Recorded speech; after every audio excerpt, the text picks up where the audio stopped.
السلام علیکم جی. شفیق اوان، خالد قیوم اور سلمان عابد کے ساتھ میں ہوں اسارانہ، اور پروگرام خبر کی خبر میں آپ کو خوش آمدید کہتا ہوں. حسب معمول ہماری دعا ہے کہ یہ دن آپ کے لیے خیر و برکت کا باعث بنے اور پاکستان کے لیے، وطن عزیز پاکستان کے لیے اچھی خبریں لے کے آئے.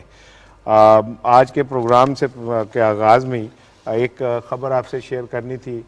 سینئر صحافی، تجزیہ نگار، ادیب، شاعر جناب عطر مسعود صاحب کا انتقال ہو گیا. شفیق صاحب، آپ کا تو ایکسپیرینس ہوگا ان کے ساتھ کام کرنے کا. ہاں، وہ جنگ میں تھے اور میں دی نیوز میں تھا.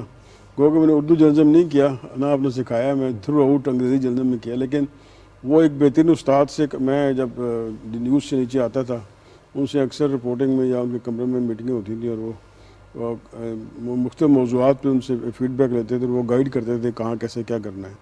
اور میرے خیال ان کے اس وقت جو ہیں اپنا جرنلزم میں، ان کے اگر بلا مبالغہ کا ہے تو ان کے سینکڑوں شاگرد ہیں جن کو انہوں نے ٹرین کیا اور جن کو انہوں نے آگے بڑھایا، اور اس وقت جو بڑے بڑے عہدوں پہ فائز ہیں. تو وہ ایک اپنا ہمہ گیر شخصیت تھے. ان کی پھر نیوز ایڈیٹر بھی رہے، پھر جنگ جیسے اخبار کا ایڈیٹر رہنا، تو بڑا ان کا کنٹریبیوشن ہے. اللہ انہیں کی رحمت کرے، ہم سب نے جانا ہے. لیکن وہ اپنا جو کنٹریبیوشن جو تھا ان کے ذمہ تھا وہ دے کے گئے ہیں. وہ دنیا اپنا خالی ہاتھ دنیا کو نہیں چھوڑا، انہوں نے اپنا حصہ وہ دے کر گئے ہیں. بالکل سلمان، جو ایک روایتی ایڈیٹر کی شان ہوتی ہے نا، کہ اس کو ادب میں بھی وہ ہو، دسترس ہو، اور وہ حالات کا تجزیہ کرنے کا بھی ماہر ہو، اور وہ ایک اچھا اخبار کو سمجھنے والا بھی ہو، اور خبر کی سینس بھی رکھتا ہو. عطر مسعود صاحب اس پہ پورا اترتے تھے. وہ ایک ہمہ گیر شخصیت تھے، اور جیسے کہ شفیق کہہ رہے ہیں کہ ان کے بے تحاشا شاگرد تھے. دیکھیے، یہ وہ دور تھا عطر مسعود کا جہاں نظریاتی صحافت تھی، دائیں بازو اور بائیں بازو کے نام پر، اور بڑے بڑے سکہ بند صحافی جو ہیں جنہوں نے اپنی صلاحیتوں کو وہاں منوایا اور جس جگہ بھی گئے وہاں اپنا رنگ جمایا. تو وہ عطر صاحب نے بھی بڑا کمال کی جرنلزم کی، اور بڑی جسے کہتے ہیں ڈٹ کر مقابلہ کیا. پھر وہ مطالعہ ان کا بڑا وسیع تھا، اور چیزوں کی گہرائی میں جانا، چیزوں کی باریکی کو سمجھنا، اور خاص طور پہ خبر کی تلاش میں رہنا، خبر کو پرکھنا، خبر کو جانچنا، ان کی خوبیاں تھیں. میں نے تو اگرچہ ان سے براہ راست کام نہیں کیا ان کے ساتھ، لیکن یہ کہ جتنی میں نے ان کے بارے میں تعریف سنی ہے وہ یہی تھی کہ وہ ایک پروفیشنل، جینوئن پروفیشنل صحافی تھے، اور جانتے تھے کہ صحافت کے اندر رہتے ہوئے کیا وہ پروفیشنل تقاضے ہیں خبر کے کانٹیکس میں، جس پہ وہ کوئی کمپرومائز نہیں کرتے تھے.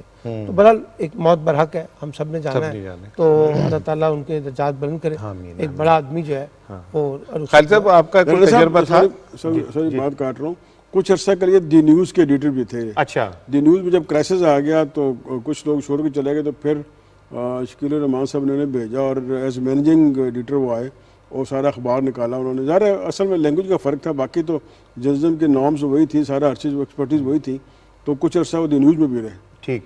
خالد صاحب، آپ کا کوئی تجربہ رہا عطر صاحب کے ساتھ کام میں کرنے؟ نے براہ راست تو ان کے ساتھ کام نہیں کیا، لیکن جن لوگوں نے ان کے ساتھ کام کیا ہے میں نے ان کے ساتھ کام کیا ہے. روزنامہ پاکستان کے اندر آپ بھی ہم اکٹھے تھے، تو آپ کو یاد ہے کہ عثمان یوسف، بیدار بخت بٹ، طارق جوید، یہ سارے لوگ جو تھے، جمیل چشتی، طاہر مجید، یہ سارے، حامد میر، سارے لوگوں نے جو علمدار شاہ صاحب، وہ کام جو ہے وہ عطر صاحب کے ساتھ کیا تھا. اور اس وقت بھی میں آپ کو بتاؤں کہ جتنے بھی بڑے اکثر جو نامور اینکرز ہیں، ایڈیٹرز ہیں، کالم نگار ہیں، ان سب نے جو ہے ان کے ساتھ کام کیا ہے، اور وہ بڑے ہی پروفیشنل جرنلسٹ تھے. اور کہیں کبھی بھی ہم نے ان کی جو ہے وہ بطور ایڈیٹر ان کی جنگ اخبار کے اندر کچھ جانبداری ہمیں خبروں کے اندر اس طرح نظر نہیں. بالکل. صاحب، جو ایڈیٹر کے جو آفس، ہم اکثر پروگرام میں بات کرتے ہیں کہ ایڈیٹر کا آفس جو ہے وہ ختم ہو گیا. میرے خیال ہے یہ آخری لڑی تھی، آخری تصویر کے دانے تھے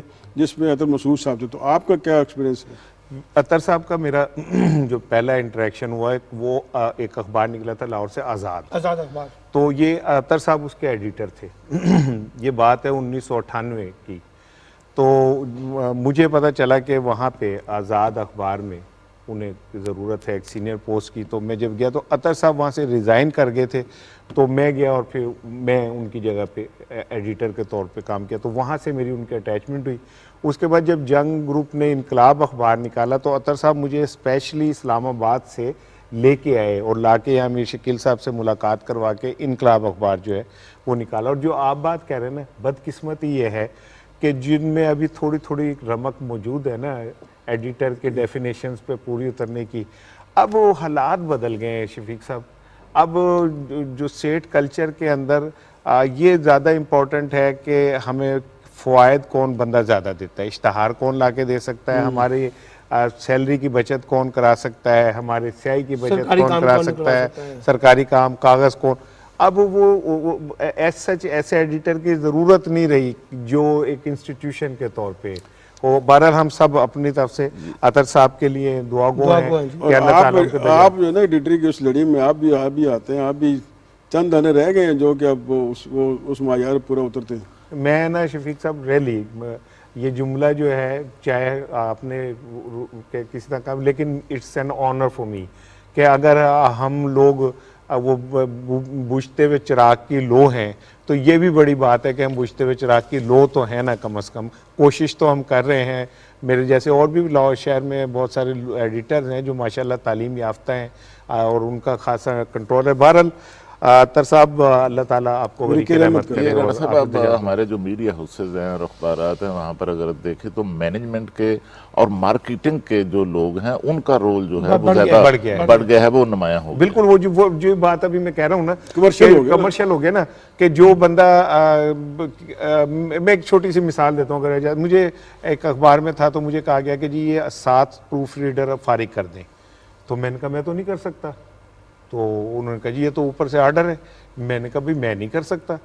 تو میں اگلے دن آیا تو مجھے ایک آفس آرڈر ملا کہ آپ کو پہلی شفٹ میں ایڈیٹر تھا، آپ کو پہلی شفٹ میں پہلی بھیج دیا جاتا ہے، اور ایک ایڈمنسٹریٹر رکھ کے انہوں نے 7 بندے فارغ کر دیے. سو بہرحال عطر صاحب پہ بات ہو رہی تھی. اچھا سر، شہباز شریف صاحب کابینہ کا جو کافی دنوں سے بڑا ایک توقع اور لوگوں کی نظر تھی، کابینہ نے حلف اٹھا لیا اور 34 رکنی کابینہ جو ہے اس نے حلف اٹھایا. لیکن میں چاہ رہا تھا کہ اس سے پہلے ایک نظر آپ کو دکھائیں کہ جی اخبارات نے کل کی جو خبریں ہیں اس کو کس طرح ڈسپلے دیا. وفاقی کابینہ نے حلف اٹھا لیا. وزیر اعظم کا رمضان پیکیج، آٹے اور چینی پر عوام کو ریلیف. وزیر اعظم سے آرمی چیف کی ملاقات اور وفاقی وزیر اطلاعات و نشریات مریم اورنگزیب کے PMDA کے خاتمے کے اعلان کو آج کے تمام قومی اخبارات نے نمایاں طور پر شائع کیا ہے. روزنامہ پاکستان کی سرخی ریلیف پیکیج سے متعلق ہے. وزیر اعظم کا رمضان پیکیج: پنجاب بھر میں آٹے کی قیمت 40، چینی 70 روپے فی کلو مقرر. باقی صوبے بھی پیکیج پر عمل کریں. وزیر اعظم شہباز شریف. روزنامہ خبریں کی سرخی اعظم کی ملاقات سے متعلق ہے. وزیر اعظم سے آرمی چیف کی ملاقات، قومی سلامتی، پیشہ ورانہ امور پر تبادلہ خیال. روزنامہ نئی باتیں وفاقی وزیر اطلاعات و نشریات مریم اورنگزیب کے بیان کو اہمیت دی. میڈیا ریگولیٹری اتھارٹی ختم، پیکا ایکٹ پر نظر ثانی کا اعلان. صحافیوں کو ہراساں نہیں کرنے دیں گے، مریم اورنگزیب. روزنامہ جنگ نے کابینہ کی حلف برداری کو ہائی لائٹ کیا. شہباز کابینہ کا حلف، 31 وزراء، 3 وزرائے مملکت اور 3 مشیر شامل. ایوان صدر میں تقریب، چیئرمین سینٹ نے حلف لیا. اسی خبر کو روزنامہ ایکسپریس نے اس طرح پیش کیا: 35 رکنی وفاقی کابینہ نے حلف اٹھا لیا. روزنامہ نوائے وقت نے وزیر داخلہ کے بیان کو فرنٹ پیج پہ ڈسپلے کیا. سفارتی پاسپورٹ نواز شریف کا حق، اب آئین شکن گھڑی چور جیل جائیں گے، وزیر داخلہ. روزنامہ دنیا نے عدالت عظمیٰ کے بیان کو سرخی کے طور پہ لیا. کلچر بن گیا ہے، فیصلہ حق میں ہو تو انصاف کا بول بالا، خلاف ہو تو انصاف داغدار، سپریم کورٹ. انگلش اخبار دی نیوز کی لیڈ سٹوری ہے: 33 MPs take oath as cabinet members. Daily times کی مین سٹوری ہے: 37 members federal cabinet takes oath finally. Dawn اخبار کی ٹاپ سٹوری ہے: army chief meets PM، security issues discussed. The nation کی headline story ہے: deeply hurt, PM condemns Islamophobia incident in Sweden, Netherlands. Express Tribune نے PMDA کے خاتمے کو front page پہ کوریج دی. کنٹروورشل عمران ایرا، PMDA ڈس bended. ایک نظر رن ڈاؤن پہ ڈالتی ہیں. شہباز شریف کابینہ کا حلف، وزارتوں کے نوٹیفیکیشن جاری. وزیر اعظم کا Ramzan relief package. Media development regulatory authority ختم، صحافیوں کو ہراساں نہیں کرنے دیں گے، وزیر اطلاعات مریم اورنگزیب. نومنتخب وزیر اعلیٰ پنجاب حمزہ شہباز کا حلف برداری کے لیے لاہور ہائی کورٹ سے رجوع. IMF اور ورلڈ بینک سے مذاکرات میں حکومت متبادل تجاویز دے گی. آج کے پروگرام میں روزنامہ نوائے وقت کا اداریہ نئی وفاقی کابینہ کی تشکیل اور قبل از وقت انتخابات کی سوچ، جبکہ روزنامہ ڈان میں زاہد حسین صاحب کا کالم دی نیو اولڈ آرڈر، جبکہ ٹاپ ٹرینڈ ہے مفتاح اسماعیل۔ شفیق صاحب، مچ اویٹڈ کابینہ سامنے آ گئی، کیا سمجھتے ہیں کابینہ پہ؟ کیا آپ کہتے ہیں کہ ایک اچھی کمپریہنسو کابینہ ہے؟ دیکھیں، یہ کابینہ سے مسلم لیگ نون کی نہیں ہے، یہ بہت بڑی کولیشن گورنمنٹ ہے اور اس میں تمام جو پارٹنر ہیں ان کو اکوموڈیٹ کیا گیا ہے۔ اب ہم نے دیکھا ہے پنجاب میں جب مسلم لیگ نون کی حکومت تھی تو پرائم منسٹر جب شہباز شریف جب یہاں وزیر اعلیٰ تھے تو وہ پرفارمنس پہ نا زور دیتے تھے، اور پرفارمنس پہ وہ کمپرومائز نہیں کرتے تھے۔ کئی وزراء کو انہوں نے فارغ بھی کیا، اور ہم نے ماضی میں پہلے بھی ہم نے بات کی کہ صبح صبح بلا لیتے تھے اور وہ شام تک رزلٹ لیتے تھے۔ وہ تھے چیف ایگزیکٹو رزلٹ اورینٹڈ، ایک ٹارگیٹ ایک ٹاسک دیتے تھے کہ بھائی آپ نے کرنا ہے، اور وہ ان کو کرنا پڑتا تھا۔ اب یہاں پہ یہ ہے کہ یہاں پہ کولیشن گورنمنٹ ہے، لیکن ظاہر ہے انہوں نے پہلے ہی اپنی تقریر میں کہا تھا کہ جتنے کیبنٹ ممبر بنے ہیں انہیں اب ملک کے حالات اور اکانومی اور سر بہتر کرنا چاہیے، کیا لوگوں کو کیا ریلیف کیا دے سکتے ہیں۔ تو ان کا ٹارگیٹ پنجاب میں بھی ہمیشہ یہ ہوتا تھا، اور اب وہاں بھی یہی ہے کہ وہ عوام کو بہتر سہولتیں اور ریلیف کیا دیں گے۔ اب تمام جو ہے اپنا اتحادی اکوموڈیٹ ہو گئے ہیں، اور وہ جو جتنا گزارا ہوگا اگر سیاست میں ہے تو وہ شہباز شریف کو جانتے ہیں کہ ان کا ایک ہی کرائٹیریا، ایک ہی گول ہے کہ بھئی پرفارمنس پرفارمنس پرفارمنس، اور یہ ان کو پرفارمنس دینی ہوگی، اور وہ ان کو شہباز سپیڈ کے ساتھ اپنے آپ کو کاپ کرنا ہوگا۔ یہ نہیں کہ وہ اپنا کوئی ماضی کا کوئی سست روی ہے یہ وہ بھول جائیں۔ اب ان کا جو ہے باس ہے وہ شہباز شریف ہے، اور جس طرح وہ اپنا کام کرنے کی رفتار ان کی ہے اس کے ساتھ دینا ہوگا، رزلٹ دینا ہوگا۔ ادروائز پھر چاہے کولیشن پارٹنر ہیں تو شہباز شریف جو ہیں وہ بالکل کلیئر کرتے ہیں کہ میں پرفارمنس دیکھوں گا، جو نہیں ہوگا وہ ایکشن لوں گا۔ بالکل امید کر سکتے ہیں کہ وہ ٹائم بھی کم ہے اور ایک بڑی کابینہ بن گئی ہے، تو تمام جو پارٹنر ہیں کیبنٹ کے ان کے وہ ان کے ساتھ ان کے کندھے سے کندھا ملا کے چلیں گے اور کوئی بہتر رزلٹ دیں گے۔ بالکل ٹھیک ہے۔ ہمارے ساتھ لائن پہ موجود ہیں احسان الرحمان مزاری صاحب، جو وفاقی وزیر برائے انسانی حقوق ہیں۔ ذرا میں نے کہا ان سے صورتحال پہ ایک جائزہ ان کا لیا جائے۔ السلام علیکم سر، پہلے تو آپ کو مبارک ہو، آپ نے حلف اٹھا لیا، لیکن اب کیا ترجیح ہے، کیا چیلنجز ہیں جو آپ کے سامنے ہیں؟ سر آپ کو پتہ ہے جو پاکستان کی اکانومی کے جو ہیں حالات جو ہیں، جو ہماری یہی پریورٹی ہوگی کہ economy should be back on track, first priority ہوگی، اور لوگوں کے جو مسئلے مسائل ہیں ہم کوشش کریں کہ حل کیا جائے، کیونکہ پچھلے 3.5-4 سال میں کوئی لوگوں کے مسئلے مسائل نہیں بلکہ الٹا سے بے روزگار چھینا گیا ہے۔ And the priority would be economy, کہ لوگوں کو روزگار ملے تاکہ ان کو کھانے کا ملے، کیونکہ لوگوں کے منہ سے نوالے چھینے گئے، اتنی مہنگائی ہو گئی ہے۔ اچھا، جیسے آپ کہہ رہے ہیں کہ لوگوں کو روزگار ملے، لوگوں کو کھانے کو ملے، تو ایک پیکج تو آ گیا سامنے، اور اس میں وزیر اعظم کی جانب سے جو رمضان پیکج ہے وہ خاصا جسے کہتے ہیں ریلیف والا پیکج آیا ہے، جس میں آٹے کی قیمت، چینی کی قیمت مقرر کر دی گئی ہے۔ تو ریلیف پیکج ایک تو آ گیا ہے، مزید بھی کیا آنے والے دنوں میں کچھ اور مزید آ سکتا ہے؟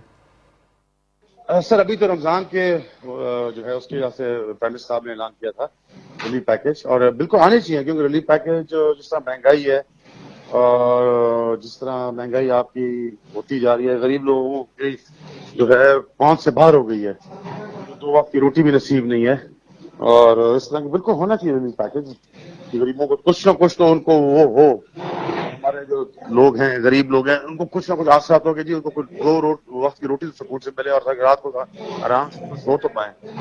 اچھا سر، کابینہ کی تشکیل سے پہلے اس طرح کی خبریں کچھ گردش کر رہی تھی اور بنائی جا رہی تھی، یا کیا تھا؟ میں چاہ رہا ہوں کہ آپ اس پہ بہتر بول سکیں گے کہ پیپلز پارٹی اور نون لیگ میں کسی قسم کا کوئی ڈیڈ لاک چل رہا تھا، اس طرح کی خبریں بھی دیکھنے میں آ رہی تھی، اس میں کس حد تک سچائی ہے؟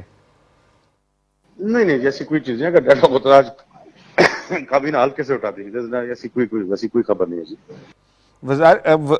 بلاول بھٹو صاحب نے وزارت نہیں لی، جبکہ بڑا توقع کی جا رہی تھی کہ وہ وزیر بنیں گے اور اپنے پولیٹیکل پریکٹیکل کیریئر کا آغاز کریں گے۔ چیئرمین صاحب کا جی باہر کا پروگرام ہے 2-3 دن کا، انشاءاللہ جیسے ہی واپس آئیں گے تو پھر وہ اٹھائیں گے۔ اب تو باہر جا رہے ہیں، ان کا بھی 2-3 دن پہلے آلریڈی ان کا پروگرام تھا، تو وہ انشاءاللہ 2-3 دن بعد آئیں گے تو ٹیک دا ووٹ۔ بالکل ٹھیک ہے سر، باہر جا رہے ہیں تو میاں نواز شریف صاحب سے بھی ملاقات کا کوئی امکان ہے؟ جی اس کا مجھے کوئی آئیڈیا نہیں ہے کدھر جاؤ کیا ہے، ان کا اپنا ایک پرائیویٹ ذاتی وزٹ ہے، تو I don't know about that کہ میاں صاحب سے ملنے جا رہے ہیں کہاں ہیں، اس کا مجھے کوئی اس علم نہیں ہے۔ بہت شکریہ سر، بہت شکریہ، بات کر رہے تھے سلمان۔ رانا ثناء اللہ صاحب کو وزیر داخلہ بنایا گیا، بڑی امپورٹنٹ۔ مریم اورنگزیب صاحبہ کو وزیر اطلاعات بنایا گیا ہے۔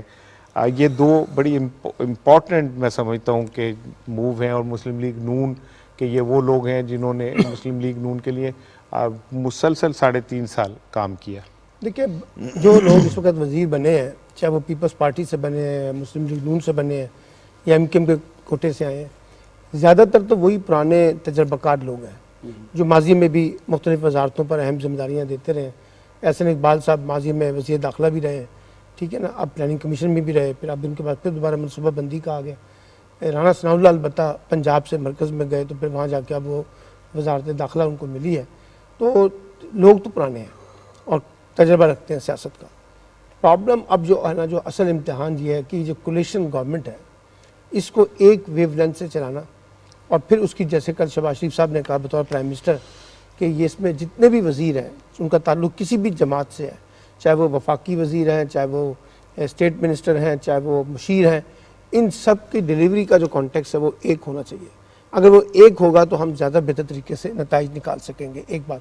اور اچھی بات ہے کہ مسلم لیگ نون نے اپنے پرانے بڑے کردار ان کو نمایاں طور پہ جو ہے اس میں اسپیس دی ہے، پیپلز پارٹی کے لوگ بھی بہت اچھے آئے ہیں، تو اس لیے اب دیکھنا صرف یہ ہے کہ یہ کس طریقے سے کولیشن جو ہے اس کو چلاتے ہیں، اور کیسے یہ وزارتیں جو ہیں اپنے اپنے شعبے کی جو ہے اس میں پرفارمنس کرتے ہوئے نظر آتے ہیں۔ کیونکہ دیکھیے نا، بات یہ کہ چیلنجز تو پاکستان میں بہت ہیں، اب اتنی آسانی سے تو چیزیں حل ہونے والی نہیں ہے کہ ہم کہیں کہ آج بیٹھیں گے تو کل یہ حل ہو جائیں گے۔ ابھی جو نئے منسٹرز آئے ہیں زیادہ تر انہوں نے سیکھنا بھی ہے، سمجھنا بھی ہے کہ سسٹم کیا ہے، کیسے پرکھنا ہے، کیسے دیکھنا ہے، تو اس لیے ان چیزوں کو لے کر آگے چلنا اور فوری طور پہ لوگوں کو ریلیف دینا، کیونکہ میں نے کل بھی کہا تھا کہ لوگ پی ایم ایل این سے اس وقت فوری ریلیف کی توقع کر رہے ہیں، اور وہ چاہتے ہیں کہ ہمیں شہباز شریف حکومت جو ہے وہ زیادہ سے زیادہ معاشی ریلیف دے سکے۔ اب وہ نکلے گا نہیں نکلے گا، کیسے چلے گا، کیسے چلائیں گے، یہ وہ چیلنج ہے جس کو ایک تو ڈیل کرنا ہے، اور دوسرا یہ کہ جیسے ہمارے ہاں ہوتا ہی ہے کہ اتنی زیادہ جماعتیں جب ایک ہوتی ہیں تو اس میں اختلافات پیدا ہو جاتے ہیں، ٹھیک ہے، اس کو کیسے منیمائز کریں،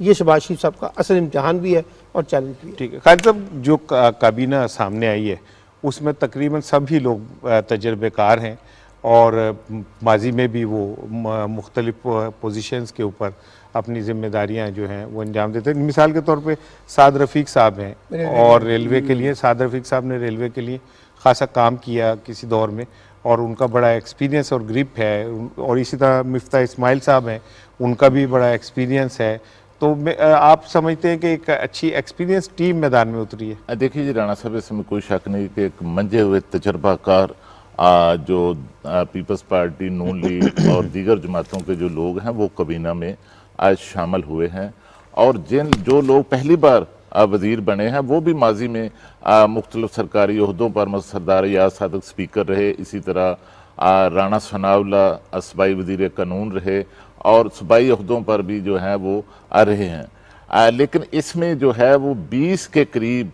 جو ہیں وہ 34 رکنی کیبنٹ میں نیو کمرز ہیں۔ نیو کمر سے مراد یہ ہے کہ وہ وفاقی وزیر جو ہیں وہ پہلی دفعہ بنے ہیں، لیکن میں تو اس میں اس کابینہ میں مقافات عمل اگر آپ دیکھیں تو سابق حکومت جو عمران خان کی حکومت تھی اس کے دور میں جو بدترین انتقام کا جن کو نشانہ بنایا گیا، نشانہ بننے والے جو مسلم لیگ نون پنجاب کے جو صدر تھے رانا ثناء اللہ، ان کو اس کیبنٹ کے اندر سب سے اہم وزارت جو ہے وہ دی گئی ہے، اور انہیں وزیر داخلہ بنانے کی جو ہے وہ نون لیگ کے ساتھ ساتھ سابق صدر آصف علی زرداری نے بھی ان کی خاص طور پر جو ہے وہ سفارش کی تھی۔ اور دیکھیے کہ جو لوگ جیلوں میں رہے شفیق صاحب، کہ سعد رفیق صاحب کی آپ نے بات کی، وہ بھی ایک طویل عرصہ جو ہے وہ انتقام کا نشانہ بنے، اور ان کے خلاف کوئی کیس ثابت نہیں ہو سکے، لیکن جو ہے ان کو بھی جو ہے ان کی بھی پروموشن ہوئی ہے، ان کو ایک کی بجائے اب 2 وزارتیں جو ہیں ریلوے کے ساتھ ایوییشن کی جو وزارت ہے وہ بھی دے دی گئی ہے، اور اس طرح خورشید شاہ کو اگر آپ دیکھیں وہ بھی سابق حکومت کے دور میں انتقام کا نشانہ بنے، جیل میں رہے، ان کو بھی جو ہے وہ وزیر بنایا گیا ہے، لیکن اس میں جو ہے نئے چہرے جو ہیں جن سے آپ بات کر رہے تھے، احسان الرحمان مزاری، ان کا تعلق جو ہے وہ کشمور سے ہے، سندھ سے ہے جو ہے، لیکن ان کو یہ نوجوان ہیں اور ان کو بھی جو ہے پہلی بار جو ہے وہ کابینہ میں یہ شامل ہوئے ہیں. تو میں سمجھتا ہوں کہ اس میں تجربہ کار پرانے لوگ بھی ہیں، نئے لوگ بھی ہیں، اور پہلی بار بننے والے جو ہیں وفاقی وزیر بننے والے لوگ شامل ہیں، اور یقیناً بظاہر جو ہے ایک بڑی متحرک کابینٹ لگتی ہے. ٹھیک ہے شفیق صاحب، ابھی جو بات ہو رہی تھی احسان الرحمان مزاری صاحب بھی یہ کہہ رہے تھے ریلیف پیکیج کے حوالے سے، تو میں نے ان کی توجہ دلائی تھی کہ جو رمضان پیکیج ہے اس میں پنجاب بھر میں آٹے کی قیمت 40 روپے اور چینی جو ہے 70 روپے کلو مقرر کی گئی ہے. یہ دو براہ راست چیزیں ہیں جو عام آدمی کی ضرورت ہوتی ہے، تو ایک یہ اچھا ایک ان کی زندگی کے لیے ایک جسے کہنا چاہیے نا خوشگوار جھونکا ہے، اور ڈیفینیٹلی رمضان میں لوگوں کے اوپر اخراجات بھی بڑھ جاتے ہیں، تو اس میں اگر یہ جو چیزیں مقرر کر دی گئی ہیں تو یہ ایک اچھا ایک آپ اسٹیپ سمجھتے ہیں. دیکھیں جو رمضان بازار یا رمضان ریلیف پیکیج کا جو کنسپٹ ہے نا، جو برین چائلڈ ہے وہ شہباز شریف صاحب کا تھا. جب وزیر اعلیٰ پنجاب تھے تب انہوں نے یہ شروع کیا تھا، اور مسلسل اس کو خود مانیٹر کرتے تھے، اور اس کی ایک ایک تفصیل وہ دیکھتے تھے. یہ نہیں کہ انہوں نے اناؤنس کر دیا اور پھر اپنا خود وہ جاتے تھے چھاپے مارتے تھے کہ جو پرائس اپنا یہ وہی مل رہی ہے، اور جو سب سے بڑی بات کہ جو کوالٹی جو انہوں نے دی ہے وہ مل رہی ہے یا کوئی لو کوالٹی کی چیزیں مل رہی ہیں. اور انہوں نے کامیاب بنایا، خود دورے کر کے خود مانیٹر کرتے تھے، صبح میٹنگیں بلا لیتے تھے اور پھر خود وزٹ کرتے تھے. اور آتے کہ رمضان مبارک میں ہمارا مسئلہ یہ ہے کہ پوری دنیا میں جو ہے ایون جو غیر مسلم بھی ہیں وہ مسلمانوں کو ریلیف دیتے ہیں، لیکن ہمارے ہاں جو ہے ہمارے جو منافع خور ہیں وہ اس کی قیمتیں بڑھا دیتے ہیں اور عوام کے لیے مسئلہ پیدا ہوتا ہے. یہ اب دیکھیں آہستہ آہستہ یہ پنجاب جس دن پنجاب میں گورنمنٹ بن گئی، اب ایک افسوسناک بات ہے کہ اس کو بھی عدالت میں لے گئے. جس دن پنجاب میں حکومت بن گئی اور پھر آپ کو نظر آئے گا کہ بھئی شہباز سپیڈ یا حمزہ اس کے کیسے ساتھ دیتے ہیں. اور مسئلہ ہے کہ 65% آف پاکستان از پنجاب. جب پنجاب میں ریلیف ہوگی تو پورا ایک میسج جاتا ہے. کل پرائم منسٹر نے کہا بھی ہے کہ ہم اپنا یہ پیکیج دے رہے ہیں، باقی صوبے بھی اس طرف آئیں، کیونکہ 18ویں ترمیم کے بعد یہ پرائز کنٹرول ساری چیزیں یہ صوبوں میں آ گئی ہیں. تو لیکن پرائم منسٹر ہوتے ہی انہوں نے سارا انیشیٹو لیا، رمضان پیکیج اناؤنس کیا ہے. اب آگے صوبے بھی اس کو فالو کریں تاکہ کم از کم رمضان کے جتنے 15-16 روزے رہ گئے ہیں تو لوگوں کو ریلیف ملے، کو لوگ کو سوچیں کہ بھئی انہیں بھی وہ چیزیں اسی ریٹ میں ملیں، کو کہتے ہیں سستے نہ کریں، اسی ریٹ میں جو مل رہے ہیں کوالٹی ٹھیک دیں. اور شہباز شریف صاحب کا ایک اچھا انیشیٹو ہے، انہوں نے پہلے بھی انیشیٹو لیتے تھے، اب بھی یہ لیا ہے. بالکل ٹھیک ہے. سلمان، کیا وجہ ہے جیسے ابھی شفیق کہہ رہے تھے کہ یورپ میں جب کرسمس آتی ہے تو وہاں پہ خود بخود قیمتیں کم کر دیتے ہیں، بلکہ لوگوں کو کوشش کرتے ہیں کہ خوشیوں میں شریک کیا جائے، جبکہ ہمارے ہاں ایون یہ کہ میں نے دیکھا کہ بعض ممالک میں رمضان کی وجہ سے ملٹی نیشنل کمپنیوں نے اپنی قیمتیں کم کر دی، جن کا مطلب مسلمانوں سے تو کوئی تعلق نہیں. لیکن کیا وجہ ہے کہ ہم لوگ جو ہیں ہمیں کیوں نہیں یہ بات سمجھ آتی کہ یہ مہینہ تو لوگوں کو آسانیاں فراہم کرنے کا ہے، نیکیاں کمانے کا ہے، ہم پیسے کمانے چل پڑتے. دیکھیں، ایک تو ہے احساس خدا، اللہ آپ کو اللہ تعالیٰ کا احساس ہونا چاہیے. دوسرا یہ کہ آپ کے اندر ایک ذمہ داری کا احساس بھی ہونا چاہیے.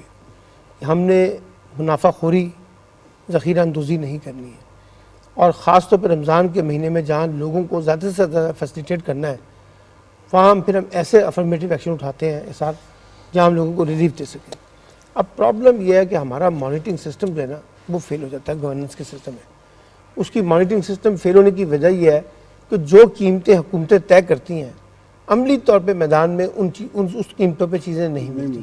اس کی وجہ یہ ہے کہ ہمارے ہاں مارکیٹ کے درمیان اور حکومت کے درمیان ایک گیپ آ گیا ہے. اب وہ گیپ آنے کی ایک بڑی وجہ یہ ہے کہ ہمارے ملک میں کوئی اسٹرانگ قسم کا لوکل گورنمنٹ سسٹم نہیں ہے.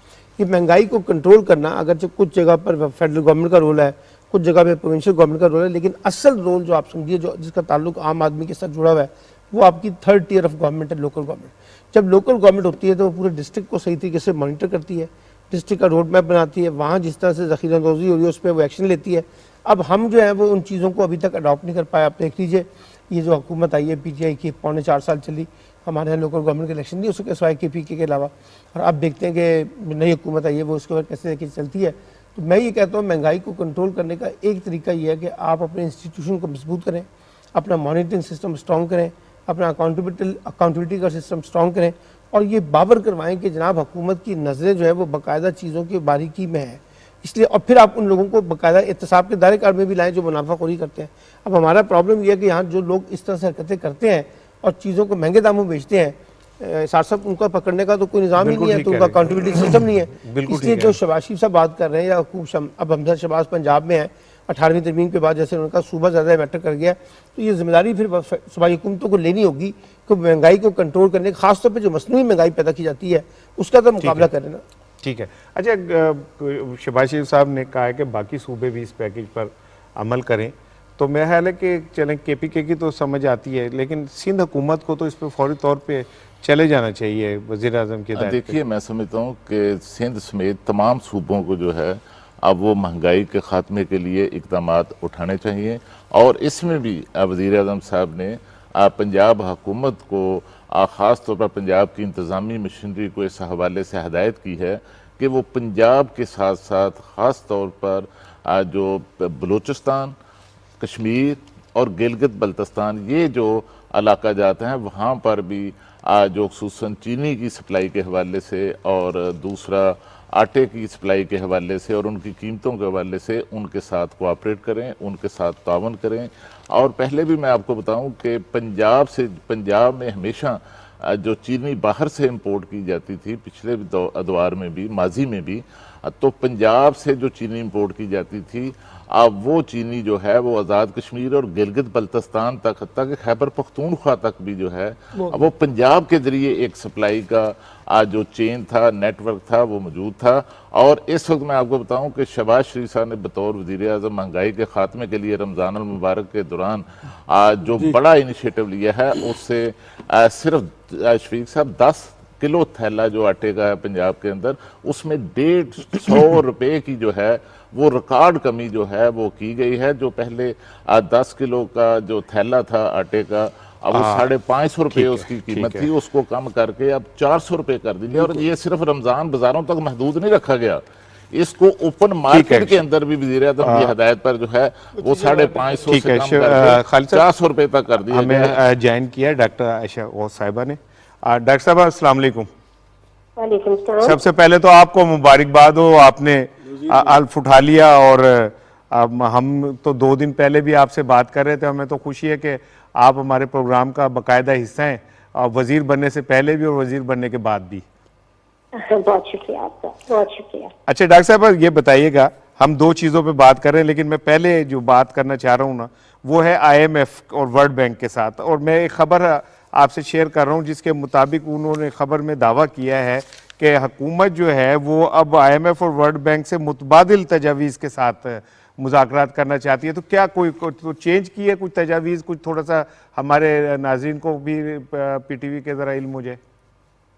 دیکھیے گزارش آپ سے یہ ہے کہ ہم ضرور جا رہے ہیں آئی ایم ایف سے بات کرنے کے لیے، لیکن جو ہماری چیزیں ظاہر طے ہو گئی ہیں، پچھلی گورنمنٹ کر کے چلی گئی ہے آئی ایم ایف کے ساتھ، تو اس پہ تو وہ ہم سے اسی کے بیسس پہ پروگرام کی اپروول چلی ہوئی ہے، تو اس پہ تو وہ ہم سے بات کریں گے۔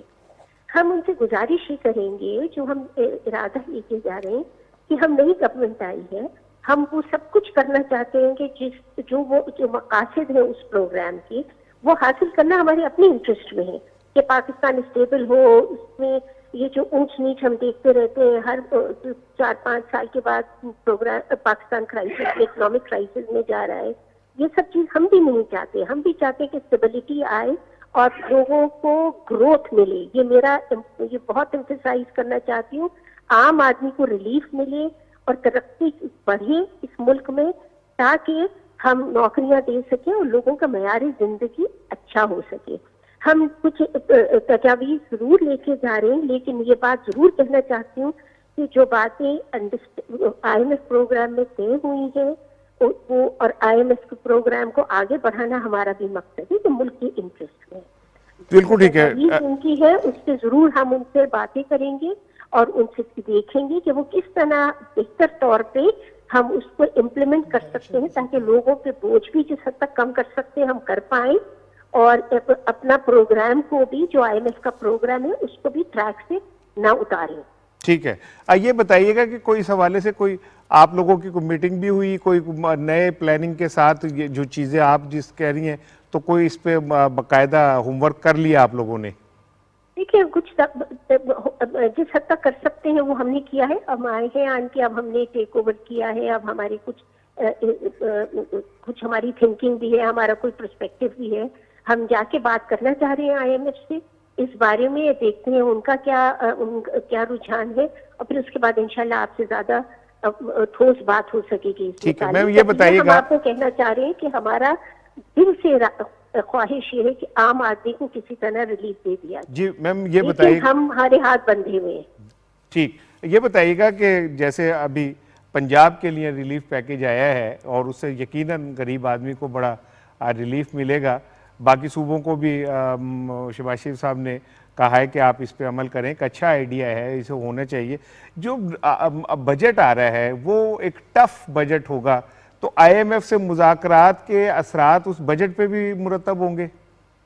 دیکھیے گزارش یہ ہے کہ آئی ایم ایف کے پروگرام جو ہم نے طے کر لیا وہ پچھلی گورنمنٹ نے طے کر لیا ہے.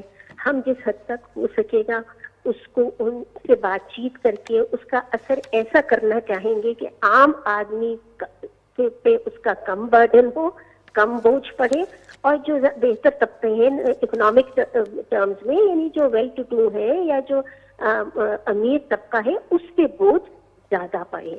ہم یہ ارادہ ضرور رکھتے ہیں, ہم اس بارے میں بات ضرور کریں گے, اور انشاءاللہ ہمارا بجٹ یہ ساری چیزیں ریفلیکٹ کرے گا.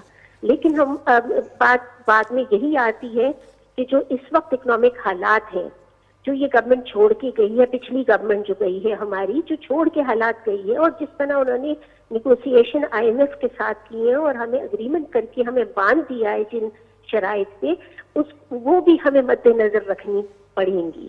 بہت شکریہ. جی کیجئے. کو دیکھ کے ہم جو کرنا ہم چاہیں گے کہ ہم بہتری کر سکیں, اور نیشن سے اور قوم سے ہمارا وعدہ یہی کہ جو بھی ہو سکے گا ہم اس کو کرنے کو بہت جدوجہد کر رہے ہیں, اور انشاءاللہ کریں. بہت شکریہ عائشہ غوث پاشا صاحبہ ہم سے بات کریں گی.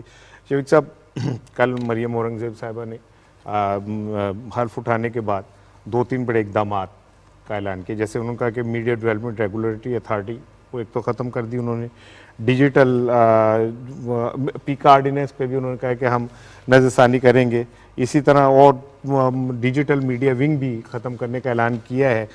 تو اس سے ان کی ڈائریکشن تو کلیئر ہو گئی ہے کہ وہ کیا کرنے جا رہی ہیں, اور بڑا کلیئر ہیڈڈ وہ اپنے جو ان کے سامنے گولز ہیں اس کو طے کریں گی. ایک بات آپ بھول گئے کہ صحافیوں کو ہراساں نہیں کریں گے, ان کا تحفظ کریں گے. بالکل دیکھیں, جو بھی حکومت آتی ہے نا تو وہ اپنے اس کی پرائرٹیز ہوتی ہیں, اپنا ایجنڈا ہوتا ہے. اب پچھلے حکومت کی پرائرٹیز اور تھیں, ان کی پرائرٹیز اور, ان کا ایجنڈا اور, اس کے مطابق یہ عمل کر رہے ہیں. جو آپ نے کہا 2 محکمے ختم کیے ہیں, تو اس میں اپنا ظاہر کوئی نئی اپنا انوینشن لے کے آئیں گے, نئی کوئی بہتری لے کے آئیں گے. جو وزارت اطلاعات ہوتی ہے یہ وہ گورنمنٹ کا فیس ہوتا ہے, بلکہ سمجھ لیں آئینہ ہوتا ہے, یعنی اس میں وہی وہ ریفلیکٹ کرتا ہے جو گورنمنٹ اپنا پرفارمنس ہوتی ہے.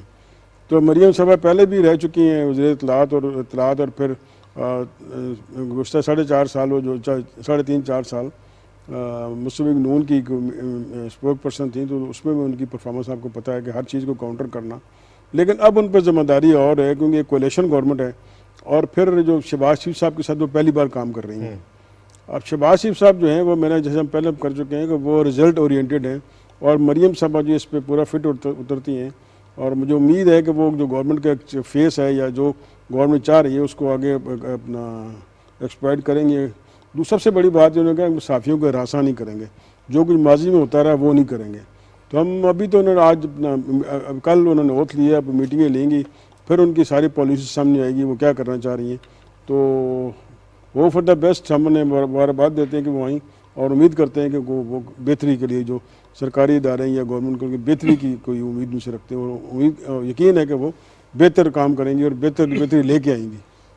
جو موجودہ حالات ہیں یا ماضی میں بھی جو بھی وزارت اطلاعات بڑا اہم رول ادا کر رہی تھی, کیونکہ اس کے تھرو ہی تمام چیزیں ٹریول کرتی ہیں, عوام تک بھی پہنچتی ہیں, کاؤنٹر بھی کرنا ہوتا ہے چیزوں کو, تو بڑا امپورٹنٹ ایک پورٹ فولیو ہے. دیکھیں اس وزارت سے سب فریقین کو راضی رکھنا سب سے مشکل ترین کام ہوتا ہے, کیونکہ میڈیا آپ کو پتہ ہے, اور اب تو میڈیا کی جہتیں اتنی کھل گئی ہیں سار کہ وہ سوشل میڈیا بھی آ گیا ہے بیچ میں, تو ڈیجیٹل میڈیا بھی آ گیا ہے. ان سب کو راضی رکھنا, ان سب کو مینٹین رکھنا حکومت کا تو بڑا مسئلہ ہی ہے. دیکھیں نا, ہمارا جو ٹی وی میڈیا ہے اس کا پرابلم یہ ہے کہ یہ کرٹیسزم کے اندر، کرائسس کے اندر زیادہ پریویل کرتا ہے. تو اب حکومت کو سب سے زیادہ مشکل یہ آتی ہے کہ جو حکومت کے اچھے کام ہوتے ہیں اس کی ریفلیکشن کم ہوتی ہے، کرٹیسزم زیادہ ہوتا ہے.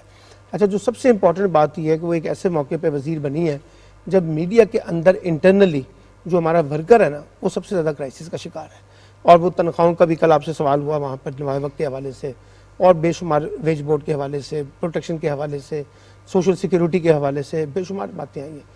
اچھا، اب یہ ساری چیزیں جو ہے نا وہ ان ورکرز کی ایکسپیکٹیشن ہے کہ جو نئی حکومت آئی ہے وہ صحافیوں کو ریلیف دے، ایک بات، اور جو پیسے ان کے بقایا جات ہیں وہ بھی ان کو ملیں، اور جو مالکان کہتے ہیں کہ جو ان کے تک پیسے نہیں پہنچے وہ بھی پہنچیں.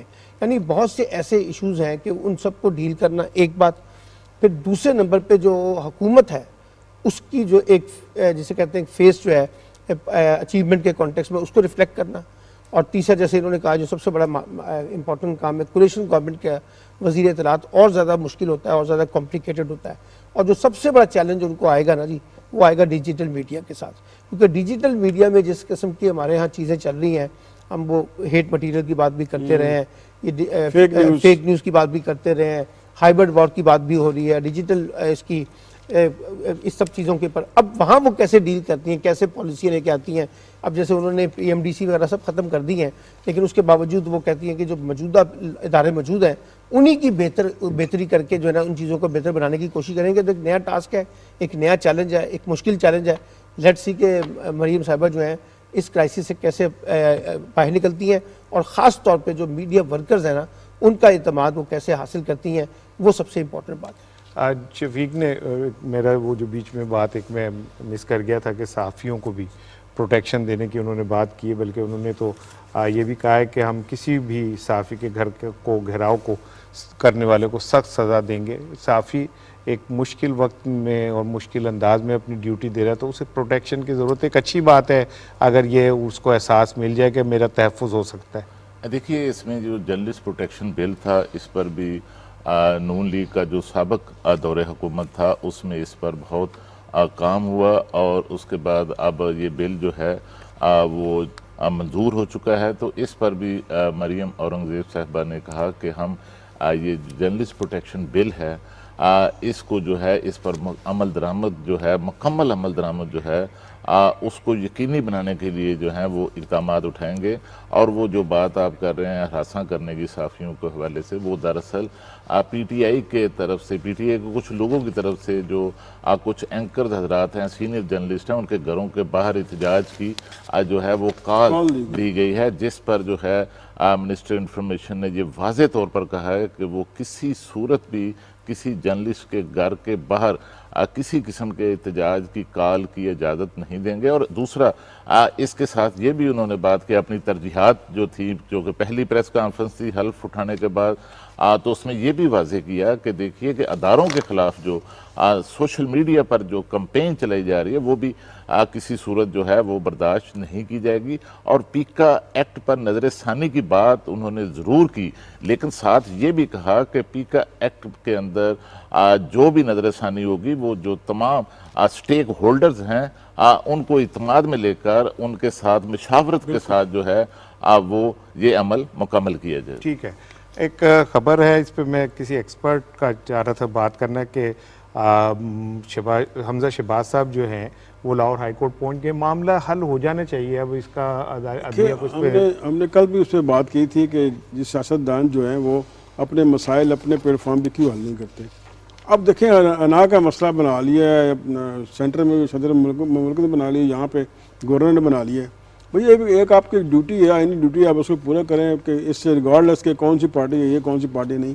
آپ کا ایک آئینی عہدہ ہے، آپ اس کے مطابق فالو کریں، اور جس کو جو الیکٹ ہوا ہے اس کو اپنا منتخب ہوا اس کا اوتھ لیں. بالکل. اب اوتھ نہیں لیا، پھر اوتھ لینا ہے، پھر کیبنٹ بننی ہے. نہیں پنجاب کل بھی ہم بات کرتے کہ پنجاب رک گیا ہے. تو میرا خیال ہے کہ اس سے نا ایگوازم سے باہر آنا چاہیے گورنر صاحب کو بھی اور صدر صاحب کو بھی، اور جو ان کا آئینی رول ہے وہ کرنا چاہیے. پھر عدالتوں میں جائیں گے، عدالت کوئی پھر اپنے فیصلے دے دے گی، پھر یہ عدالتوں پہ تنقید کریں گے. تو بہتر ہے کہ اپنے مسائل اپنے اندر حل کریں، بڑا پن دکھائیں. اب حکومت آ گئی ہے، اس نے میجارٹی ووٹ لے لیا ہے تو اس کو آنر کریں. اور جمہوریت کا حسن بھی یہی ہے کہ آپ میجارٹی کو آنر کریں، بجائے کہ اس کے آپ ڈیڑھ کی مسجد بنا لیں علیحدہ. اور میں نہ مانتا کہ روش یہ نہ جمہوریت کے لیے اچھی ہے نہ ہمارا نظام کے لیے اچھی ہے. بالکل ٹھیک ہے. روزنامہ ڈان میں زاہد حسین صاحب کا کالم ہے اور وہ کہتے ہیں کہ انہوں نے کچھ سوال اٹھائیں کہ کیا جو نئی حکومت ہے مسائل سے باہر نکل سکے گی, حالات بدل سکیں گے, نئے چہرے بھی آئے ہیں, یہ پرفارم کر سکیں گے, عام انتخابات کا عندیہ بھی دیا جا رہا ہے اور حکومت کے پاس وقت کم ہے اور چیلنجز زیادہ ہیں. دیکھیں انہوں نے کہا کہ ایک ایسے موقع پر یہ حکومت بنی ہے جب چیلنجز اور مسائل جو ہیں وہ بہت زیادہ ہیں اور یہ تجربہ کار لوگ ہیں, کیبنٹ میں شامل لوگ, کیا یہ اپنی صلاحیتوں کے ساتھ اس کرائسس سے حکومت کو نکال سکیں گے, لوگوں کو ریلیف دے سکیں گے, جو اپوزیشن کی تحریک ہے اس کا مقابلہ کر سکیں گے. اور خاص طور پہ جب نئے انتخابات کی باتیں اب گورنمنٹ کے اندر سے بھی ہونی شروع ہو گئی ہیں, گورنمنٹ کے اپنے لوگ جو وزیر ہیں وہ یہ کہہ رہے ہیں کہ شاید ہمیں نئے انتخاب کا راستہ اختیار کرنا پڑے, تو اس میں ان کا کہنا یہ ہے کہ یہ جو جتنے چیلنجز ہیں ان کو ڈیل کرنا یہ خود ایک بہت بڑا ٹاسک ہے. اور خاص طور پہ آپ دیکھیے نا, ہم کہتے ہیں ایک short term, mid term and long term strategy, یہاں تو لگ یہ رہا ہے کہ آپ کو شارٹ ٹرم اسٹریٹجی کے اوپر زیادہ فوکس کرنا ہے, کیونکہ جتنا شارٹ ٹرم اسٹریٹجی میں آپ کچھ کریں گے, ڈیلیور کریں گے, پرفارم کریں گے, اتنا ہی جا کے پھر آپ کو عام انتخابات کی جو سیاست ہے, کیونکہ انہوں نے ایک اچھا تجزیہ کیا ہے کہ چیزیں جو ہے وہ عام انتخابات یعنی ان کی حکومت کی جو پرفارمنس ہے اس کا براہ راست تعلق آنے والے عام انتخابات کے ساتھ جڑے گا. ٹھیک ہے. روزنامہ نوائے وقت کا اداریہ بھی اسی موضوع پہ, آج کل تو تمام اخبارات کے کالم اور اداریہ چیلنجز حکومت کے مسائل اس پہ چل رہے ہیں, تو آلموسٹ نوائے وقت کا اداریہ بھی یہی کہتا ہے کہ کیا 2022 جو ہے عام انتخابات کا سال ہو سکتا ہے, مخلوط حکومت کو چلانا شباز حکومت کا بہت بڑا چیلنج ہوگا, نئے بجٹ کی تیاری جو ہے یہ بہت بڑا چیلنج ہوگا, عوامی مسائل اور معیشت کی بحالی یہ بہت بڑا چیلنج ہوگا. دیکھیے رانا صاحب, آپ کو پتہ ہے کہ جب سپریم کورٹ آف پاکستان میں کیس کی سماعت ہو رہی تھی قومی اسمبلی کے حوالے سے, تو اس میں جو پیپلز پارٹی کے چیئرمین ہیں بلاول بھٹو زرداری, ان کی طرف سے چیف جسٹس صاحب کو یہ کہا گیا کہ دیکھیے کہ ہم جو ہے وہ حکومت میں آنے کے بعد جو الیکٹورل ریفارمز ہیں, انتخابی اصلاحات ہیں, وہ لانا چاہتے ہیں, اور اس کے بعد اصلاحات کا عمل مکمل ہونے کے بعد ہم پھر الیکشن میں جانا چاہتے ہیں. تو یہی موقف جو ہے اس اتحادی حکومت میں شامل تمام چھوٹی بڑی جو جماعتیں ہیں ان کا یہی موقف ہے کہ بالآخر ہم نے جو ہے وہ الیکشن میں جانا ہے. اور اس کے ساتھ اس میں کوئی شک نہیں کہ سب سے بڑا چیلنج جو ہے وہ معیشت کا چیلنج ہے. اس کے لیے بھی جو ہے ہمارے وزیر اعظم شہباز شریف صاحب جو ہیں انہوں نے اپنی بڑی اچھی ایک اقتصادی ٹیم جو ہے وہ بنانے میں کامیاب ہو چکے ہیں مفتاح اسماعیل کی قیادت میں. اور جس طرح ڈاکٹر عائشہ غوث پاشا پنجاب کے اندر وزیر خزانہ, جب شہباز شریف صاحب وزیر اعلیٰ پنجاب تھے تو ان کے ساتھ یہ وزیر خزانہ تھی, تو اس طرح ان کو ایک اچھی جو اقتصادی ٹیم ہے وہ مل گئی, اور مجھے یقین ہے کہ وہ ملک کو اقتصادی بحران سے نکالنے میں کامیاب ہو جائیں گے. آج کے پروگرام کا وقت ختم ہوتا ہے جی, اور ٹاپ ٹرینڈ ہے مفتاح اسماعیل صاحب. مفتاح اسماعیل صاحب کا ایک دلچسپ ریکارڈ ہے کہ وہ دوسری بار بغیر رکن قومی اسمبلی یا سینٹ کے ممبر ہوئے وزیر خزانہ بنے. یہ بڑا دلچسپ ریکارڈ ہے, اور انہیں آرٹیکل 92 کی کلاس 1 کے تحت انہیں یہ موقع ملا ہے, لیکن 6 ماہ کے اندر اندر آئین یہ کہتا ہے کہ انہیں ممبر قومی اسمبلی یا سینٹ کا ممبر بننا پڑے گا. لیکن 6 مہینے بہت زیادہ ہوتے ہیں, اس میں مفتاح اسماعیل صاحب کچھ ایسا ضرور کر سکتے ہیں جسے عام آدمی کو ریلیف مل جائے, کچھ ایسا ضرور کر سکتے ہیں کہ یہ جو IMF کا چکر جس کا ہم شکار ہو گئے اس سے کسی طرح باہر نکل سکیں. اگر وہ ایسا کر جاتے ہیں تو تاریخ میں ان کا نام ہمیشہ کے لیے رہے گا. 2 بار کیا 100 بار بھی ان کا نام پارلیمنٹ میں آ سکتا ہے. اپنا خیال رکھیے گا, کل ملاقات ہوگی.